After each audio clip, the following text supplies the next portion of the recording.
Как вас зовут-то? Княгиня Ольга. Княгиня Ольга. Вчера в Екатеринбурге на улице Халтурина была обнаружена настоящая причина нынешней декабрьской оттепели. Если коротко, то это лишь косвенный результат рьяного исполнения княгиней Ольгой распоряжения Верховного Главнокомандующего.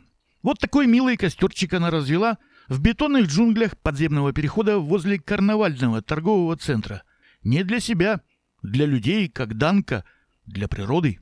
Для чего все это? Для чего развели костер-то? Чтобы согреть природу. Природу согреть? Да. А вы не думаете, что здесь можно пожар устроить с таким огнем? 100% пожара не будет.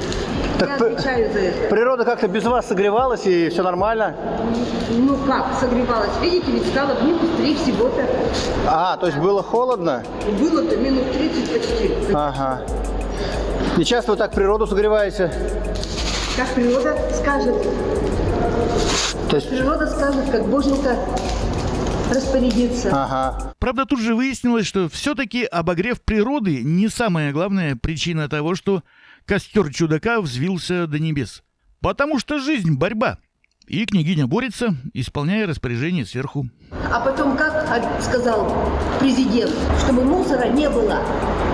Но он имел в виду вряд ли, что мусор надо жечь на улицах. Он имел в виду, что надо жечь, складировать на свалке нормально, перерабатывать. Вот, чтобы мусора не было. То есть вы так перерабатываете, да? Я так не перерабатываю, а уничтожаю мусор. Что было дальше?